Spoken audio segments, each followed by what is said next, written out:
See, that's what I love about doing this work. James, go grab you some coffee, man. I'm going to talk to my brother, Khalid Kamau. He is a candidate for mayor in South Fulton. South Fulton is known as the blackest city in the country. Am I right, brother Khalid? First of all, thank you for joining us this morning. How are you? Hey, good morning. You're absolutely right. With a 92% African-American population, we are the blackest city in America. And the 2020 census says we're getting blacker. Getting blacker. I love the sound of that. Tell us about your race. Tell us about what's happening in that city, a city that I'm familiar with. It's such a large city. We're not talking about a small area, and we're not talking about a small population. Tell us about the city.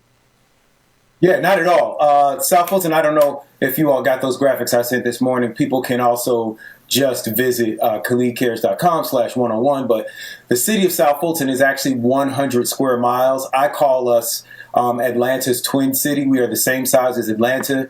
And Atlanta in the 2020 census has actually dropped below 50% a black majority. So all of the people that you really associate with the Black Mecca, from Candy from the Real Housewives to the late icon John Lewis, all of them actually live here in the city of South Fulton, which many people in history know as the SWATs. We became our own city in 2017. And what's really exciting about this election, and also what's really challenging, is that you have this new generation of leadership that is being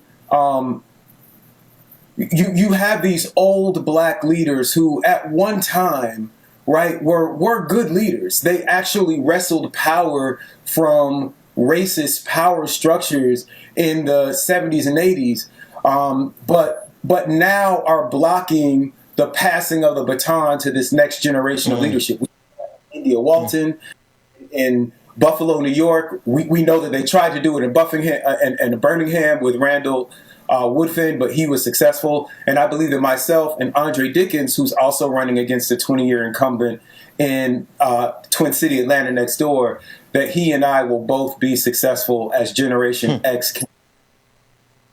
Yeah. Let me ask you specifically, as black as South Fulton is, and it is a large city, and I've driven through it quite a few times. I know it well.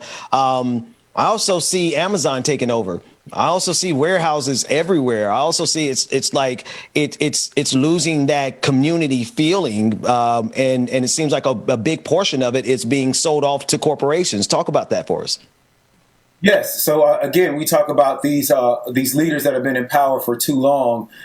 In South Fulton, we are next to the world's busiest airport, Hartsfield-Jackson, and we are the county, before we became a city, and it's one of the reasons that we became a city, the county decided that our area was going to be the warehouse district, that our area was going to be the logistics and environmental hazards district, which is what happens right in the south side of a lot of communities in America, from the South Bronx to Southeast, South LA, South Chicago. You know, we don't get hospitals, we get warehouses and waste treatment plants and things like that. Nope. I got to interject because since I don't live there, I used to live in South Fulton. I don't live there anymore. So now I can comfortably talk about it because, brother, they don't have hospitals. We had to drive 30 minutes to get to a hospital, but there's 30 dozen warehouses where I used to live. Man, please continue, because that is an epidemic and it's happening in black cities all across this country. Please. I'm sorry. I digress. Wonder, you know, from the gentrification of Atlanta, which used to be a black mecca, to a city that now no longer has a black majority, you wonder how under all of these decades of black leadership are these black cities and these black communities not prospering. But then when you look at the electeds that, like Bill Edwards, my challenger, who's been in office for 20 years, you look down his campaign finance disclosure reports and you see that he is bought and paid for by the big corporations, by the land developers, by the warehouse developers. And then you look at his voting record and you find out that he actually approved many of these warehouses and many of these deals. He annexed a huge chunk of the city, what would be the city of South Fulton, to Union City to build warehouses, for which that mayor gave him the key to the city. So you see this black elite that used to work on behalf of black people, but now seems to be working on behalf of themselves and their families and their own personal wealth. and not for our people. Now it's just time to either have them pass the baton or our generation has to take it. Either have to pass the baton or our generation has to take it. Brother, there's a couple of other things that that I see happening that mirrors so many other cities. I've had the pleasure of living in a lot of places, right? One of the things I see that's reflective here in not here, there in South Fulton is the same thing that I saw when I lived in Roxbury near the Boston area, rather. And it is, right, it is the wholesale commodification of the Black community. But here's where it's happening also. The local businesses are being displaced. I know that there's some local businesses there who are now being priced out because the rents are being raised. Not just living. I'm talking about some local businesses there in South Fulton, one of whom I'm going to bring on the show because they were such a pillar in that specific community. Now, as a private business owner, a Black business owner can't even afford to be in some of the communities. What are we doing about the increase? Black folks, they moved us out of Atlanta.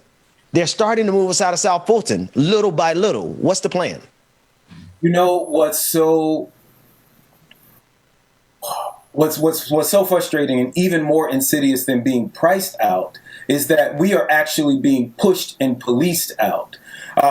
We just a year ago in the summer of 2020 talking about reimagining police and refunding our jobs programs and our social work programs and our parks programs to now suddenly, magically, ironically, on the verge of all of these elections, we're seeing in all of these cities this supposed rise in crime. In South Fulton, where our crime has been going down by double digits for the past 2 years, our Black police chief, at the behest of our Black mayor, has started raiding Black clubs, allegedly for violence and drugs and all of these things. They're finding minuscule amounts of drugs, but what we are seeing happening is that our mayor is campaigning on cleaning up the South Side, right? And we've seen that. We've seen this playbook in so many of our cities under the auspices of cleaning up. We harass Black residents. We harass Black businesses. We harass young Black people that are on the verge, right? Like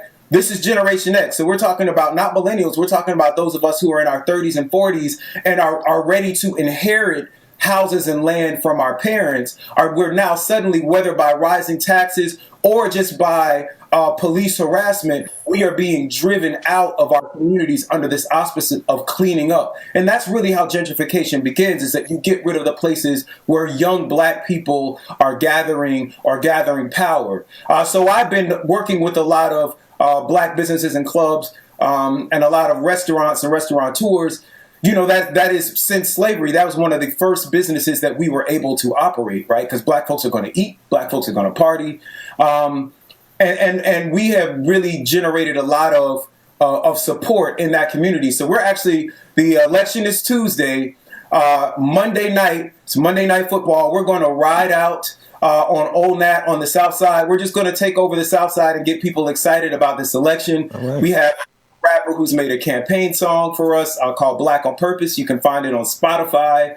And we're just going to get people excited about this election. What I've committed to as mayor is just supporting local businesses, small businesses, and Black-owned businesses in a way that the current administration is not. You know, Brother Khalid Kamau, he is candidate for mayor of South Fulton, Georgia, which is the blackest city in the country. I want to make sure I say it right because it's a pretty big distinction. Am I right there? Blackest city in America. Blackest city in America. All right, brother. Thanks so much for what you're doing. And you've given us your website. Is there anything else they need to know in order to support what you're doing and how they can get up with you? No, just go to KhalidCares.com. Everything is there. I put the song in the chat. Love you all so much, man.